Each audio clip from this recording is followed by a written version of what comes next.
Hello বন্ধুরা, আজ আমরা কিছু পঞ্চম শ্রেণীর গণিতের শর্ট প্রশ্নের সমাধান নিয়ে চলে আসলাম। প্রথম অঙ্কে আছে 100 গুণ 100 কত হবে। আগে আমরা 1 দিলাম, যেহেতু দুই জায়গায় 1 আছে তো আমরা 1 দিলাম। আর কয়টা শূন্য আমরা বসাই দেবো, এখানে 2টা এখানে 2টা, তাহলে 4টা। 1 2 3 4। একক, দশক, শতক, সহস্র, 10,000। 100 গুণ 100 করলে হচ্ছে 10,000। এটাই হচ্ছে উত্তর। এখন পরবর্তী অঙ্ক আমরা দেখি। কোনো ভাগ অঙ্কে ভাজ্য 20,150 এবং ভাজক 1,000 হলে ভাগশেষ কত? তাহলে আমরা এখানে ভাগ করে দেখি।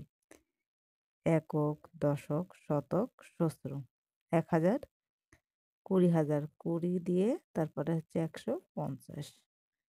তাহলে 1,000, এখানে আমরা একক, দশক, শতক, সহস্র এই 4টা অঙ্ক নেব। তাহলে 4টা অঙ্ক নিলে 2 বার যাবে, 0 0 0। এখন বিয়োগ করলে হচ্ছে 5 1, আর এই শূন্যটা আমাদের সরাসরি লাভলো। এখন দেখো আর কিন্তু ভাগ যাচ্ছে না, এই জন্য আমরা শূন্যতে একটা ভাগ দেব। শূন্যতে ভাগ দিলে হচ্ছে কত হচ্ছে, এখানে থাকছে বিয়োগ করলে হচ্ছে 150, 150। তাহলে ভাগশেষ, এখানে উত্তরে কি চেয়েছিল, ভাগশেষ কত? তাহলে আমাদের এইটা হচ্ছে ভাগশেষ, 150 হচ্ছে ভাগশেষ।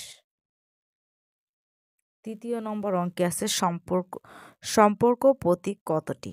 সম্পর্ক প্রতীক হচ্ছে 6টি। 4 নম্বরের একটা গুরুত্বপূর্ণ অঙ্ক আছে, আমরা দেখি। ক বিয়োগ 15 গুণ 3 ইজিক্যাল টু 30 হলে ক এর মান কত? তা আমরা একটু করে দেখি। ক বিয়োগ, এখানে আমরা গুণ করবো 3 3 15 কত, 45 সমান 30। ক এই পাশের বিয়োগ এই পাশে গেলে যোগ হবে। ক সমান 30, এই যে বিয়োগটা এই পাশে গেলে হবে কি যোগ, মানে উল্টে যাবে 45। তাহলে ক সমান হচ্ছে 45 আর 30 যোগ 5, 4 আর 3 হচ্ছে 7। তা ক সমান হচ্ছে 75। এই 75টা হচ্ছে উত্তর। 3-এর 4কে শতকরায় প্রকাশ করো। তো আমরা 3-এর 4কে শতকরায় প্রকাশ করতে গেলে আমরা 100 দিয়ে কাটাকাটি করবো, ঠিক আছে। 4 দিয়ে 4 25 100, তাহলে 3 25 কত, 75। তাহলে 75% হচ্ছে উত্তর। তো বন্ধুরা, এই ছিল আজকের ভিডিওটা ভালো লাগলে অবশ্যই একটা লাইক করবেন। আমাদের চ্যানেলে নতুন হলে চ্যানেলটা সাবস্ক্রাইব করবেন। আর এই ভিডিওটা যদি আপনি আমাদের ফেসবুক পেজ থেকে দেখে থাকেন, তাহলে পেজটা ফলো করে আমাদের সাথেই থাকুন। ধন্যবাদ সবাইকে।